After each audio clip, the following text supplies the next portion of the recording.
Hey, and welcome back to another episode of Yogi's Garage. I'm Yogi. If this is your first time visiting my channel, welcome. Today we got a special video for you guys. I am doing a teardown video of a blown engine. And for my regular viewers, yes, this is the blown engine from Gunther, my 1995 Mercedes-Benz E320. If you recall, when I bought this vehicle back in October of last year, the seller told me that it had a misfire that I associated with a bad wiring harness.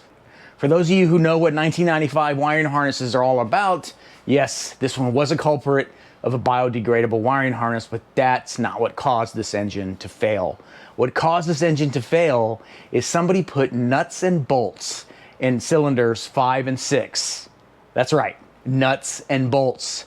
And when I scoped it, there wasn't much left of the nuts and bolts, but there also wasn't much left of the compression in those cylinders. Like most mechanics out there, we really like to look at the carnage of what causes an engine failure, especially if it was deliberate. And this is obvious. These bolts were not from anywhere around that car.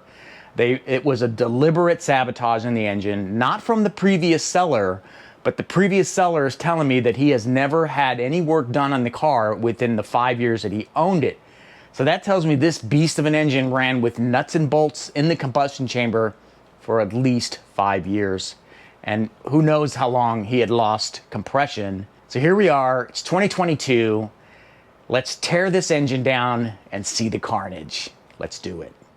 All right, I'm not gonna mess around. I'm just gonna start getting the valve cover off and just start stripping this thing down.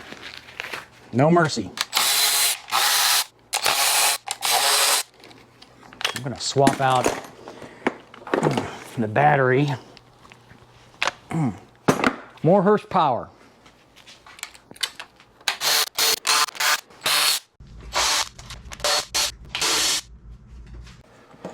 All right.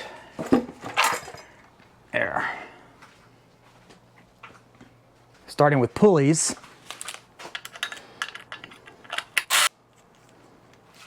And I've got little containers ready to go for little bolts and big bolts. And after I take this engine apart, I'm gonna have a whole lot of extra parts lying around, some of which I'm sure I'll be able to donate or reuse, one of the two. I'm gonna take that harmonic balancer off. For those of you wondering, this car had 204,000 miles on it before I pulled the engine out. All right, I got my breaker bar pinned in. I found some old bolts of mine. When you try to get that to pry in, we'll see what happens. All right, I got a pipe over there holding the crank, the rear crank in place. Found some longer bolts, as you saw. Let's see what I can do. Damn. Dang. I'm gonna need a longer bar. That's longer.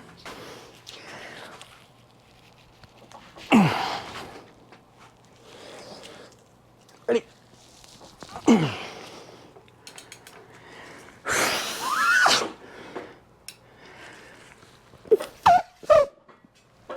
Dang. Ooh. Let's see. There it goes. Yeah, finally got it. Okay, I think I can finish it.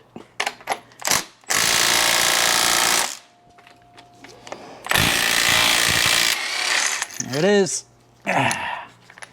Crank bolt out. All right, I got that crank bolt out.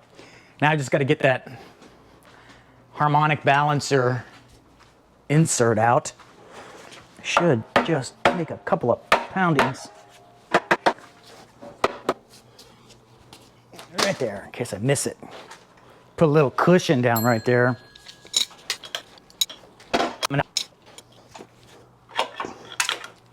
There it comes.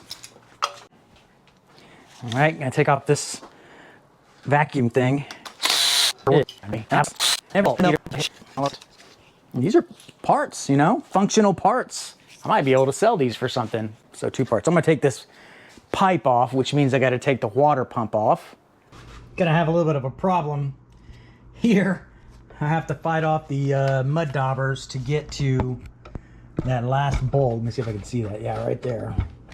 Get off there. There.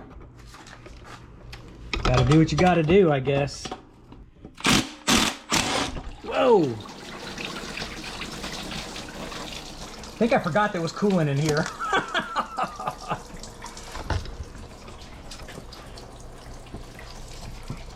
Nice. That's why I keep that tray handy, folks. Hey, Yogi. There was some coolant in the engine block. Don't forget about that. Yeah, all right. Mercedes was nice enough to put a wrench spot right here where I can use a pair of pliers or something to twist the camshaft just enough to loosen the timing chain and get the guide rail out. That was nice. Thanks. This little pin, I'm trying to not damage these parts because I'm hoping I can recoup some costs.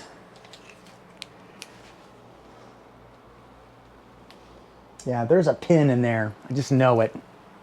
Yeah, I suspected there is a guide pin in there. So I'm using the stacked washer technique on an M6 bolt that I had extra. Basically, you'll screw it down all the way to the bottom. And then if there's a gap, then you add that number of washers to the gap and just slowly torque it, add some more, torque it. You gotta undo it. And it's coming out slowly, but it is a process to do it. It's weird, it's because this step isn't really listed anywhere, but on the forums. All right, so now that I've got 4 washers in there, should just be able to torque that down. And it's just spinning. So that tells me that it may be out. There it goes. Okay. What a pain in the butt. But that's it right there. That's the stupid guide pin. See? All right, now that top thing should come right off. That top cover now should just come right off. Hey, it's amazing. Oof, this thing is dirty. All right, so this is the top timing cover. Valuable. You know, I'm gonna see what I can get for it. Probably not much, but people are looking for parts. I'll be the guy. I'll be the parts guy.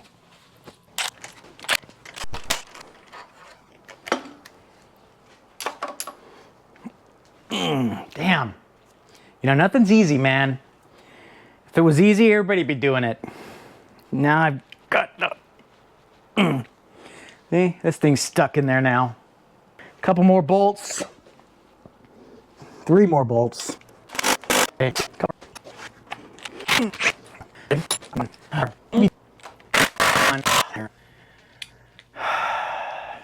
Old ass cars.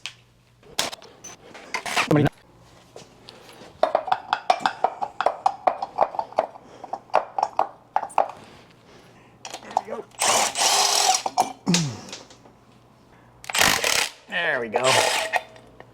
Okay.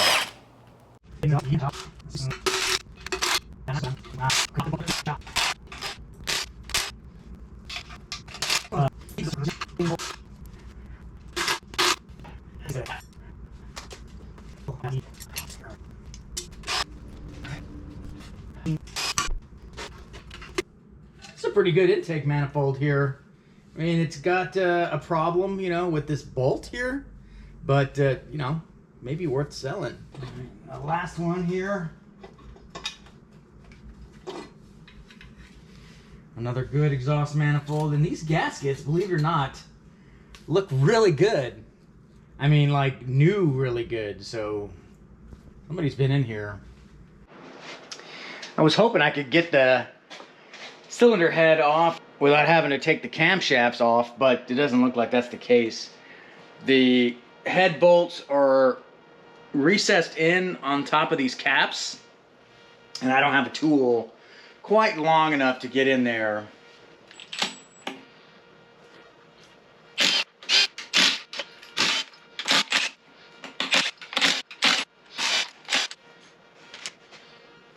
See, these caps will come right off. And then I can get access to that bolt. Where'd it go? Oh, right there. Let's see what size that is before we go any further. Here's a 12. Perfect. Look at that. All right, let's pop all these off and then we'll get to it.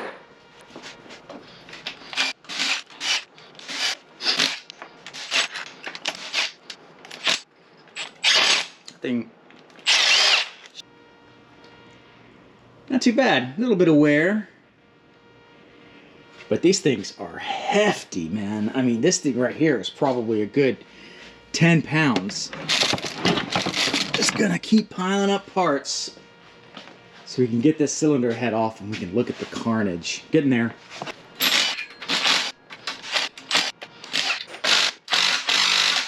Ooh, that one's stuck. There we go. There. Waiting for it to pop. It's not gonna pop. We're good.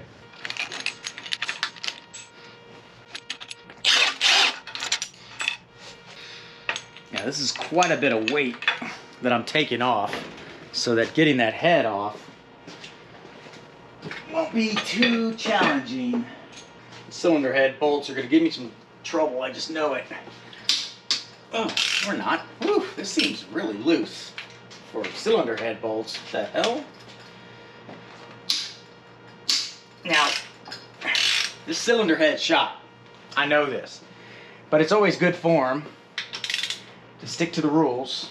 Best practices here is to pop these loose from out to in.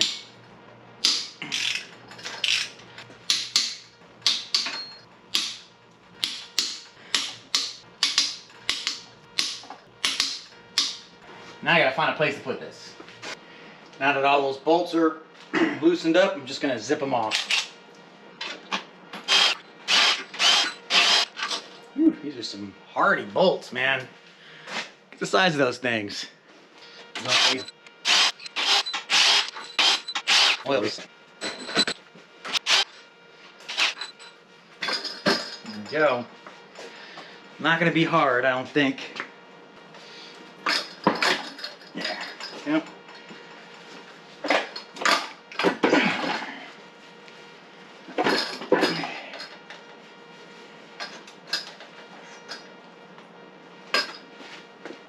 Okay. Woo. Carnage. Let's take a look. Wow. Yeah, you know, I'm pretty sure it's not supposed to have markings like that on it. Holy cow. This one's the worst. You can see huge divots in the piston here as well. It's just getting pummeled over and over. Even in the center, you can see the divots right there. Man. It makes me wonder where... Oh, look. Huh. Looks like there were more than one. Wow. Yeah, look at this. Almost all the pistons had nuts and bolts in it. That's a dent. Those are a bunch of dents. Dent. Looks like 4 was spared. 5 and 6 are the worst. Interesting. So look at that over there. Check this out. So I'm going to bring that up. And you can see. Look at that right there. Wow. I mean, this is just rough. It's on all of them. I mean, all of them got pelted with something. I mean, we know what it is. It's bolts. The only one that was spared is 4, but 5 is the worst. 5 and 6. Bring 5 up. Oh, Look at that. I mean, how do you expect to have compression when you have a piston like that? And this piston doesn't look right either. Well, besides it having bang. Oh, let me take this gasket off.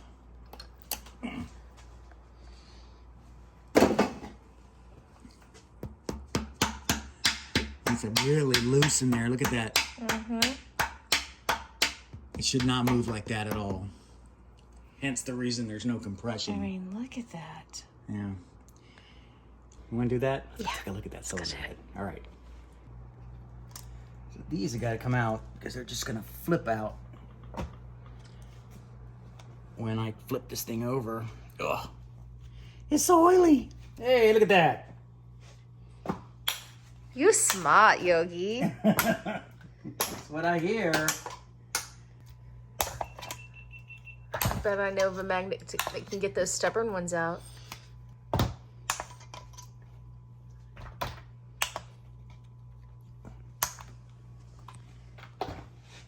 Here we go.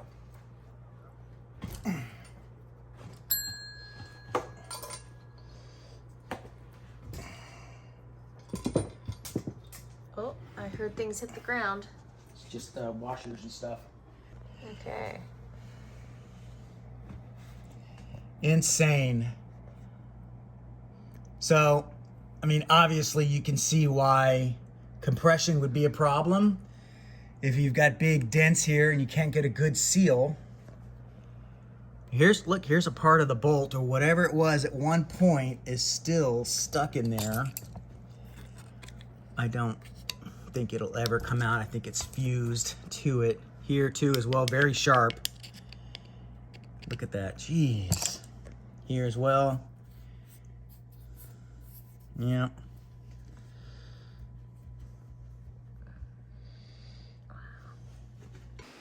You know, I got to editing this video and I forgot to do the bottom end of this thing. I want to see what the pistons look like, and I totally forgot that I still need to take the bottom end off of this car. So why don't we do that? Let's just flip this thing over, see what it looks like underneath. It may not be anything. I may not even use this footage, but let's go ahead and do that and see what it looks like. I only have one glove. All right, one glove it is.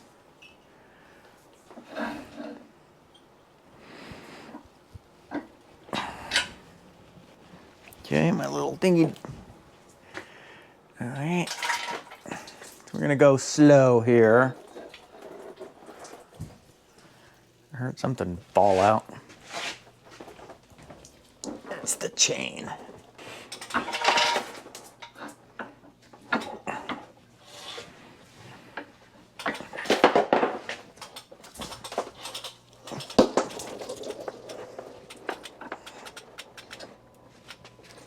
All right, I'm very familiar with this oil pan and what it takes to take it off. And I've got a tray ready to go, 10 millimeter.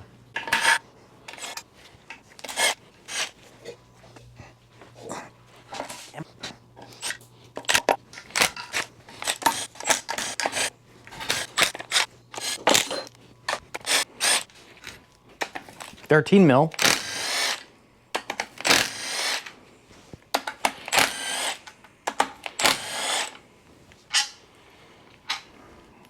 It's another good size to have when you need bolts. Should just pop. There it goes. Not like it's sitting on dowels or anything. All right, let's see what we look like in the here.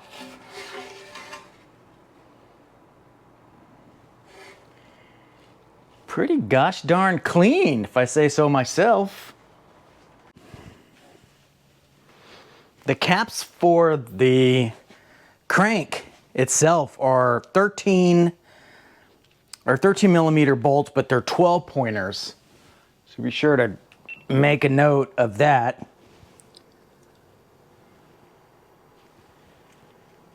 Huh. I found a big chunk of metal, like a chunk of metal right here, sitting right there. Must have been sitting in the oil pan. All right, let's see if I can find more of that. Am I finally gonna find a smoking gun? All right, those were 10 millimeter 12 pointers on the rod caps. And again, these are shot, so I don't care too much.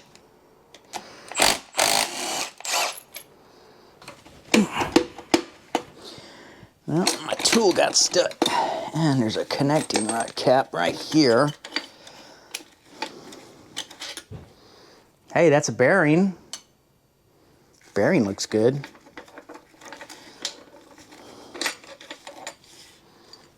There you go. Here it comes.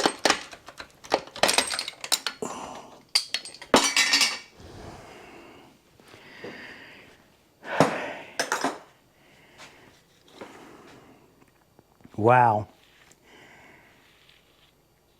The oil ring is completely clogged up. All right, I'm going straight up HDR 4K resolution. This one's piston 5 and this one's piston 6. And I'm gonna stop at that because I think there's not much more to gain by taking the rest out. They're all gonna have similar damage, but I wanted to go all the way instead of stopping on just the top end to show you what it looks like on the side. So you're like, Yogi, big deal. You got some damage on the top. As long as I've got compression, we should be good, right? Yes, but no. So yeah, you can see the damage that was created here. And this is basically, it looks to me like rubbing on the cylinder walls. And not only that, the oil scraper is completely clogged. And it's possible that it's clogged with all of the pulverized metal, or it's just clogged from years of work, because the pickup looked fine. But anyway, this is the edge of it, right? I mean, I'm rubbing my finger and listen. It's just metal chipped away. And here's the other side. And you know that the discoloration here is probably not a good thing. I'm not a metallurgist, or I can't even say the word. So I'm not that, but I can tell you that when metal is damaged, it becomes weak. But this here, these little speck marks here, you see? That's metal. This is divots in the metal. This is caused by whatever they threw in here, whether it was a nut or a bolt, which, by the way, the ones that did not make it into the combustion chamber are these two. There's actually a third one, but I don't know where it went. But these two bolts are two of the three that were too big to make it through the valves, make it past the valves. But look how shiny they are. I mean, it's clearly fuel washed for many, many years. But this is basically what was in here, just, you know, getting smushed around. And here is 6. Same exact thing. Look at that. It's like a gnarled tooth. But, I mean, it wasn't catastrophic. Obviously, the engine could run and turn over. The connecting rods are not bent. By the way, my wife, Yogi Mama, pointed out that these old 95 Mercedes-Benz connecting rods are not cast broken, or whatever they call it, where they break them during forging so that they fit better. Looks like they're just milled or cut and then mated together. So this is a little old school technology here. And as far as the bearings, I mean, nothing. Well, I take it back. There's some discoloration here, but nothing that I can feel with my finger. And yeah, I don't think the damage was that bad, just enough to destroy an engine. All right, so back to editing. I'm gonna hook this in somewhere in the video, and then we'll get back to ending the video.